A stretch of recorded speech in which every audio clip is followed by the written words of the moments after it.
Hi, Jane Schnupp here. Welcome to another of the new Savvy Sightseer video vacation series. Today we are taking off for the south of France and the territory known as Provence. There's something alluring about the region. Just saying the south of France conjures up images of glitz and glamour, the rich and famous, the beautiful people. It is a mecca for artists, Hollywood stars, and the uber wealthy. Provence is the part of France that extends from the lower Rhone on the west, Italy on the east, and the Mediterranean Sea at the south. It is a truly wonderful place, one of contrasts. Waves of lush blue-purple lavender vie with bright yellow and brown sunflowers. Towns and hills are awash in ruddy ochre or sun-bleached limestone. Here, technological feats, from dazzling sight and sound shows to 2,000-year-old architectural wonders, command equal attention.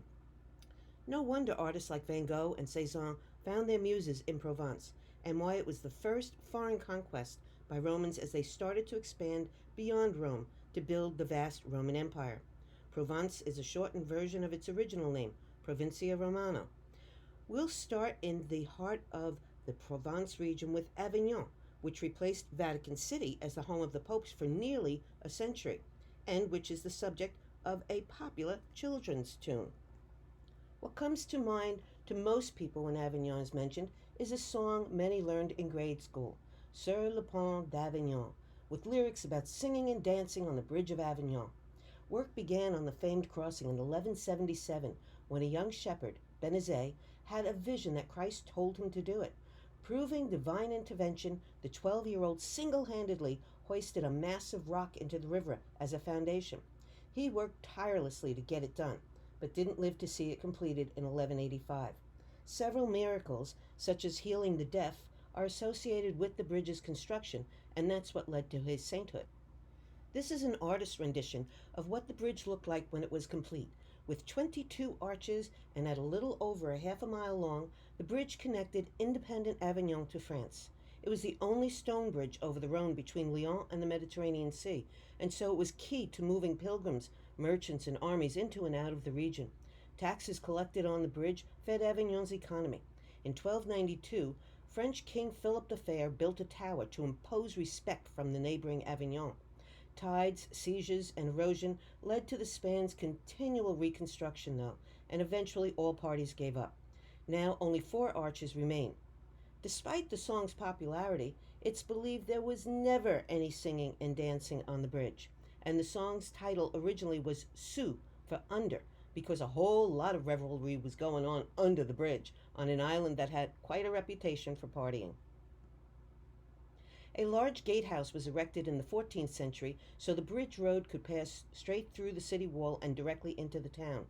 From its earliest days as a Roman outpost, Avignon had been a fortified town. In 1309, French Pope Clement V deemed Italy just too dangerous a place and moved the papal capital to the walled city of Avignon at the invitation of the French king of the time. During their stay, they built a more substantial barrier. Today, Avignon has the largest, most complete circuit of medieval walls in Europe. They run a little under 3 miles to enclose the 71-acre town and are 26 feet tall and 10 feet thick. And with 85 towers, it presented a daunting challenge to potential invaders. At one time, a 13-foot deep moat added even more protection, and 7 gates with spiked descending grills made it pretty much impenetrable. Even more important than being the most fortified palace of the time, it was designed to scream power. The Pope's palace is the biggest Gothic palace in all of Europe. It has 162,000 square feet of floor space, the equivalent of 4 Gothic cathedrals, and it covers nearly 3 acres. Besides the Pope, it was also built to accommodate about 500 people. Avignon served as the definitive center of Christianity for roughly 70 years, a reign that sparked a major controversy in 1378 when Italy demanded a return to Rome as the papal base, touching off what became known as the Great Schism and the era of dueling popes, one in Rome and one in Avignon. Early in the 15th century, the conflict was resolved, and Rome became recognized by all as the papal center. An overhead view of the complex shows a hodgepodge of additions made over time. Inside, there's a labyrinth of narrow corridors, vast halls, small chambers, and secret stairways. Secrecy and paranoia evidently abounded, as evidenced by the somewhat recent find in the 1980s of gold and coins found hidden under the granite slabs. Just as impressive as the palace structure itself is the massive restoration project bringing it to life in the 21st century. Here is the stag room that Pope Clement VI used as a study in 1343. Its huge wraparound mural of hunting and fishing scenes depicts pastimes of the aristocracy at the time. Some areas are being painstakingly reconstructed, but unfortunately, restoring is not possible in all rooms. During the French Revolution in 1791, the palace was seized by revolutionaries. At one point, it was converted into a military barracks and prison.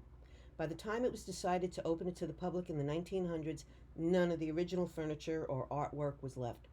But due to brilliant 21st century technology from a company called Histovery, who partnered with history experts, it can be seen as it was in its heyday. This is so cool. This is what you see when standing in the room. But when you hold up a tablet they call a histopad and move around the room, you get this 3D augmented reality experience. France has shared this breakthrough technology with us. Ohio's National Museum of the U.S. Air Force was the first in the U.S., in fact, the first museum outside of France, to integrate histopads into their experience. They debuted it in May 2019 for the 75th anniversary of D-Day. The histopad provides a paratrooper's eye view of the drop. Another innovative technological experience can be had outside in the palace's courtyard, which may be seeming kind of drab and colorless during the day, but at night it erupts into a 3D sight and sound extravaganza. A monumental 360-degree show surrounds you, simultaneously projecting on all four of the courtyard's walls. The technology was conceived by Spectaculaires, an apt name for this spectacle. The theme changes each year. In 2019, it was called Vibrations, with the goal, organizers said, of taking the viewer into a world of sensations and vibrations, fed by both image and sound, a whirlpool of sound and color which carries the viewer along a dreamlike, enchanting journey following a butterfly. Here, see a little bit of it for yourself.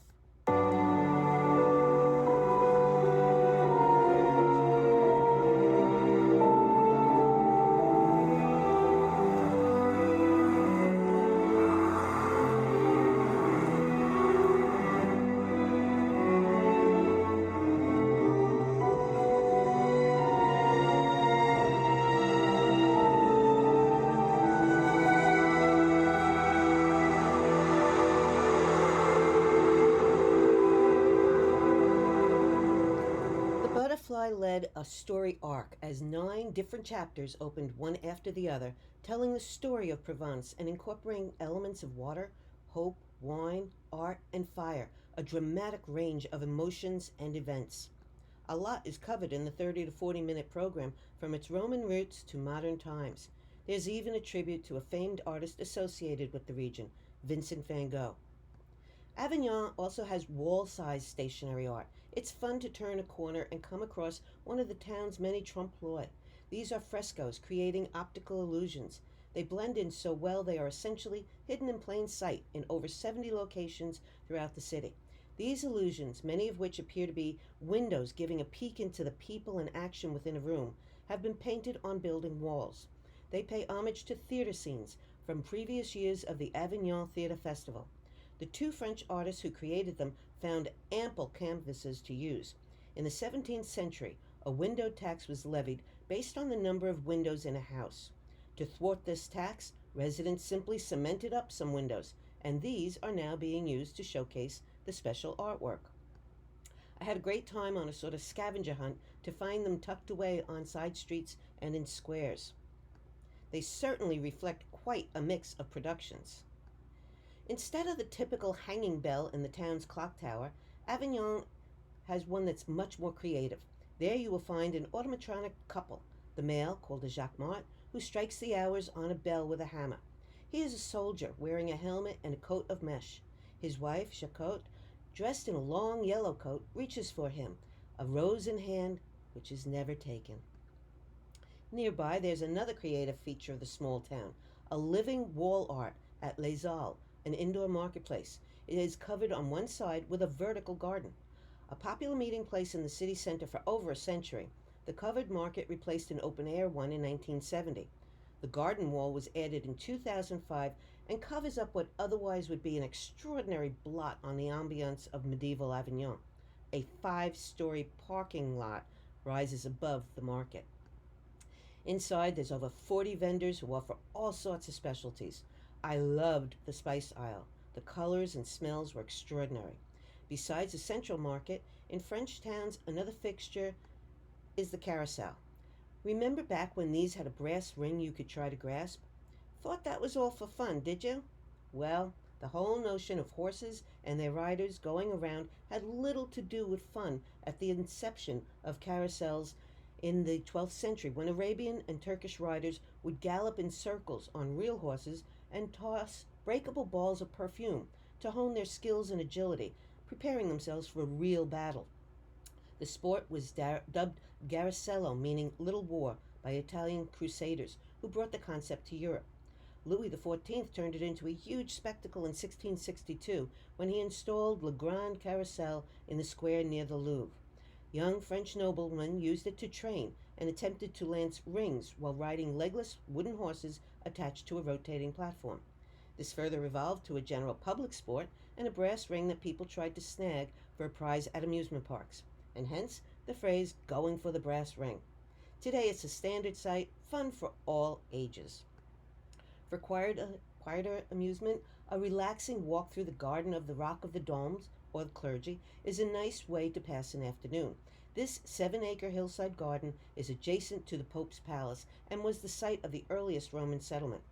Laying it out in 1830 was a colossal undertaking. It hides a reservoir that once supplied the city with water. But the view of the Rhone and Philip's 13th century intimidating tower from about 100 feet up makes the garden architect's efforts well worthwhile in my book. Avignon is largely a laid-back type of town. This is its main street, Rue de la République, lined with pastry and souvenir shops. It was designed in the mid-1800s to give direct access through the town from the new railway station. For a main street, it is a bit unusual in that it has 2 lanes, but they're both one-way only, away from the station towards the palace. These are my 2 favorite side streets. The one on the left, lined with sycamore or plane trees, gives wonderful shade. Originally, these were planted by Napoleon because their thick trunks with natural camouflage gave his soldiers hiding places, as well as provided sun relief for marching troops. Nature of a different kind hangs over the busy shopping street on the right of your screen. Sunflowers are an important crop in France, which is one of the EU's largest producers at 1.2 million tons a year. Development of the sunflower crop started in France at the end of the 1970s. Its cultivation was promoted in order to produce domestic and edible oil, which could be healthier when substituted for butter in cooking. Another favorite street of mine is one whose name translates to the Street of the Dyers, for the intense textile industry that flourished here between the 14th and 19th centuries. The street follows the narrow Sorgue River, fed by the waters from the Fontaine de Vaucluse. In the past, along the entire street, mills were installed in the houses opposite each wheel. There were 23 here in 1817. The river's source is just about 20 miles outside of Avignon. Derived from the Latin term for an enclosed valley, the Fontaine de Vaucluse is a lovely enclave nestled among nearly 800-foot tall mountains. It is the largest spring in France, the common output of an immense underground network of waters from rain and snowmelt deposited by the surrounding mountains. It produces 630 million cubic meters of water each year. The Sorgue and its tributaries powered nearly 70 watermills at the height of the industry in the 19th century. A remaining one closest to the source is now a museum, a 17th century paper mill. The town became the biggest paper-making site over several centuries, with up to 7 mills operating in just the one region. The 48-blade, 22-foot water wheel powered these mallets that pounded about 35 pounds of pulp rags over a 24 to 36-hour period into a paste that would then be processed into paper. Drive through the Luberon region in central Provence in the summer and you'll enjoy seas of stunning lavender fields, brightening up the countryside from mid-June to early August. Lavender is said to be the soul of Provence. It was first brought to the region by the Romans 2,000 years ago, where it turned out to be the perfect climate. Romans enthusiastic bathers extracted the plant's essential oil and named the plant from the Latin lavare, to wash. But the plant is much more than an aromatic soap ingredient and is called blue provincial gold. In various forms, it heals insect bites or repels insects, soothes headaches, cures acne, and when put inside a sachet by your pillow, it helps you sleep. Lavender was used in hospitals in World War I as an antiseptic to disinfect wards. The herb is so important it warrants its own festival day, held annually on August 15 in the little village of Saul, surrounded by lavender fields. Another prominent feature of the Luberon Valley are hilltop villages with houses clustered tightly together, like in here, Gourd. It was devastated through a series of natural and man-made events, earthquakes and wars, but that didn't lead to the town's abandonment. Rather, its isolation, its ruins, a labyrinth of cobblestone streets, its light and its landscapes became a source of inspiration for artists such as Marc Chagall. It's a major draw for the extremely wealthy, too, and is considered the most expensive place to live in Provence. For those lucky enough to afford a home here, the panoramic views of the Coulon Valley and the Luberon Mountains are spectacular. Ridley Scott filmed The Good Year with Russell Crowe here, and celebrities have quietly taken up residence in the area. Besides the views, the town has something else going for the rich and famous: some of the strictest privacy laws in the world, whereby it's forbidden to take a photograph of someone in a private place without their consent. After admiring the knot of houses clinging to the hill, what you notice first about coming into the little village of Roussillon is the color of the buildings. Every one is a different shade of ochre, reflecting the various quarries in the area. The village grew up around a small castle built in 987 in the heart of one of the biggest ochre deposits in the world. The many different iron oxides in ochre sands combine in countless shades, ranging from yellow to violet. The Ochre Trail is a short and easy walk through a former ochre quarry and the surrounding woods. I was concentrating so much on staying on the wooden steps with no handrails that I stopped on a platform and wasn't prepared at all for what I saw when I looked up. It's sometimes referred to as the Giant's Causeway. There are 17 different shades of ochre, bleeding into each other as here. I thought there'd be distinctly separate colors areas, but that wasn't the case. Ochre was used for dyeing, painting, and pottery glaze, but demand dropped when synthetic dyes were developed. The colors and gentle swirls make this a very otherworldly environment. One perched village called Minerve became world famous thanks to writer Peter Mayle, who chronicled his first year there as a British expatriate in his book A Year in Provence. For wine lovers, Minerve has a special draw: a corkscrew museum. 1,000 different varieties from a private collection are on display at the museum, which sits amid a 100-acre winery. While the French are known for their wines, the corkscrew was believed to be invented by an Englishman, an offshoot of a similar device used to remove bullets that are stuck in rifles. The first known patent on the corkscrew dates back to 1795 by Reverend Samuel Henshaw of England. The earliest corkscrews were handcrafted by gold or blacksmiths who were master metalworkers, so these were unique, tailor-made pieces, usually personalized with initials or seals. Some at the museum display are decidedly inventive, and some are so risque I couldn't show them here. One of the most visited monuments in France is the Pont de Gare, the highest aqueduct built in the Roman Empire. It took just 5 years to build in the 1st century AD and is the only remaining example of a 3-story antique bridge still standing.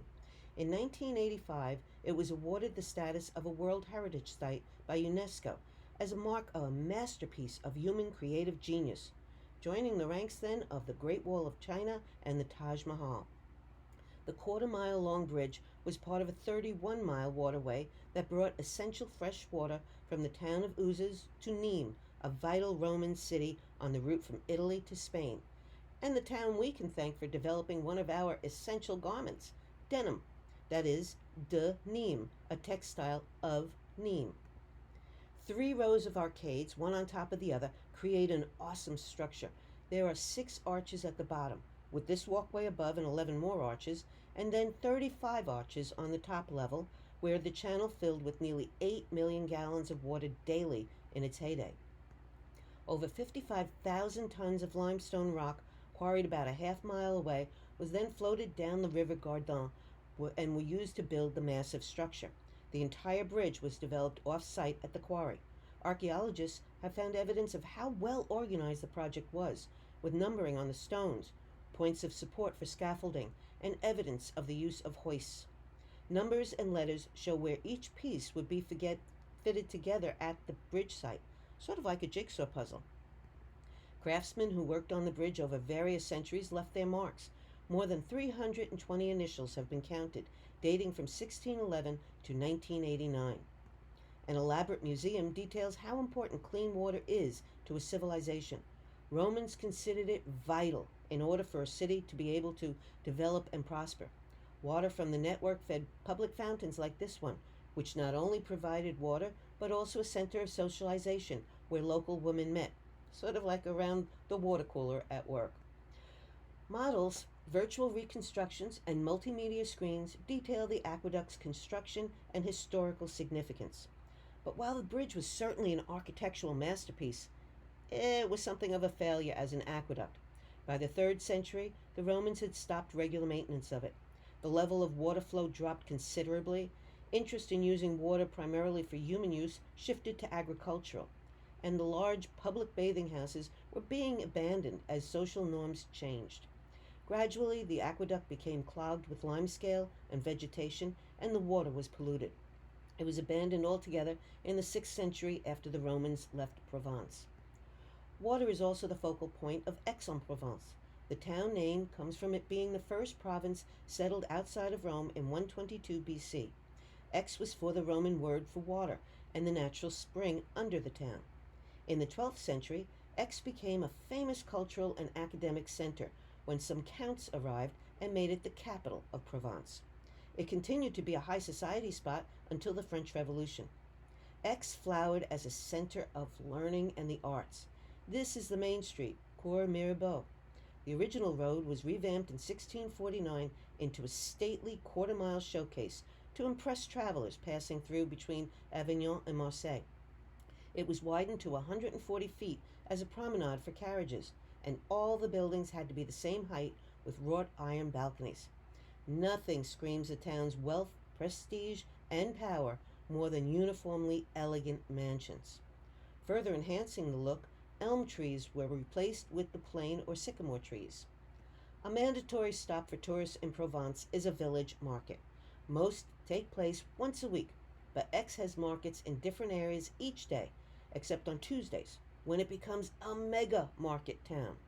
Over 100 stalls fill its main squares, like this one at Richelieu Plaza. They offer everything from flowers, food and crafts to clothes and knickknacks. It's hard to tell where one market ends and another starts as they sprawl seemingly endlessly into surrounding lanes from one square to the next. Aix is also an agricultural center, especially noted for Provençal olives and almonds. Of course, local lavender comes in all forms: culinary sacks, sachets, soaps, and linens, and there's plenty of tributes to artists associated with the region. Aix is referred to as the City of 1,000 Fountains. While that's definitely an exaggeration, the town has no shortage of ornate waterworks, all very different. There's about 130 of them. Here are just a few. On the left of your screen is the Place of the Preachers, once a square where criminals were hung. An eagle on this fountain symbolizes reason and stared daggers at the doomed from high above an obelisk, combining the functionality then of a fountain with a strong message. In the center on the top is the King René fountain on Cours Mirabeau. It honors a beloved 15th century king who had made Aix his capital. René holds a scepter in his right hand and a muscat wreath in his left because he introduced the wine grapes to Provence. Below in the center is a gift from a rich merchant. who decided to honor the residents of his district with a prestigious fountain symbolizing the beauty and charm of Provence. He commissioned this addition to an ancient fountain in 1922. On an urn at the top of the Pascal fountain, now named for him, are four young women dancing the farandole, which is like a conga line. There's a tambourine drummer on the pedestal, and young Bacchus with pipes sends water into two huge shells. To the right of it is d'eau chaude, nicknamed Mossy. Its water source comes from the Bagonners Spring, which is a hot spring, so its water stays about 65 degrees Fahrenheit. And in the upper right is the Four Dolphins. Erected in 1667, it was the first freestanding fountain in Aix. But the granddaddy of them all is the Rotund Fountain, the symbolic entrance to the town on Cours Mirabeau. Constructed in 1860, it is the city's most grandiose fountain. It is 39 feet tall with a 130-foot diameter. At the top are three figures representing law, agriculture, and fine arts. Around the base are children, dolphins, swans, and groups of lions. Even private homes can have the most magnificent fountains, like this one in the garden of the Hôtel de Caumont, in the Mazarin quarter of southern part of Aix. It's a luxury district that was created in the 17th century just for the well-to-do. The aristocratic sector is characterized by some magnificent architecture. Begun in 1715, this mansion took 30 years to finish. In the garden is the Fountain of the Three Tritons. Tritons are mythical, fish-tailed creatures who are the allies of the gods, particularly Poseidon, the god of the sea. The fountain is a key feature of this mansion's garden, which was planned in the classic style of the period, the so-called French gardens, the hallmarks of which are immaculate geometric lines, perfect symmetry, and an open perspective with water features. Demonstrating Parisian influences, the Hôtel de Caumont is a mansion built in the so-called between courtyard and garden fashion. That's an architectural design that started in Paris in the 16th century. Four elements characterize this kind of layout for a chateau and its park. A grand gate, in front of which I was standing to take this picture, the courtyard you see, then the main building and the garden, moving hierarchically from a public to a private space.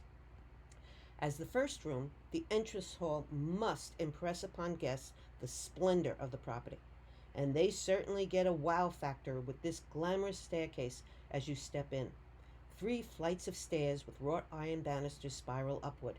Even at the time it was built, this was considered an outstanding decorative feature that could be seen from the outside of the building through elongated windows. The staircase's elegant ironwork with scroll motifs was crafted by a locksmith. For financial reasons, the original owners were forced to sell it in 1758 to a rich ship owner, merchant, and banker of Marseille. The residence was well known in the area and the setting for countless parties attended by the elite and the city's wealthiest residents right up until the French Revolution. I guess they didn't think that staircase was elegant enough because the new owners added 2 imposing braced busts of Atlas, seeming to hold up the mansion. During the 18th century, intimate boudoirs were all the rage. Interiors became places where extravagance met comfortable living. The daughter of the house's bedroom was typical of the area, with tasteful, cozy alcoves and spaces. She had eventually inherited the house, and then it took on the name of her husband, the Marquis de Caumont. During World War II, many resistance fighters were sheltered at the mansion, which was eventually sold to the city in 1964. In 2010, a private organization called Culture Spaces became the new owner. They restored several rooms and then turned most of the building into an art gallery, which they opened to the public in 2015. I came across this unusual figure in the courtyard of Hotel Galifet, a cultural arts center housed in an 18th century private mansion. Called Swimming in Happiness, the Senegalese artist who created it says the sculpture is an invitation to travel, dream, and utopia. I like to end all of my programs with the words of Dr. Seuss. Sometimes you don't appreciate the moment until it becomes a memory. And I like to add to that to always remember to celebrate the moments and treasure the memories. If you have any questions about this program, Email me or use the contact page on my website. I also invite you, of course, to visit my website and see more of the region we visited today or any of my European destinations. When libraries are again offering in person presentations, you can check my programs tab to see where I'll be. Until then, visit the library site for more video vacations by Savvy Sightseer. Here's hoping we will soon all be able to take up that Senegalese artist's invitation to travel. Bon voyage!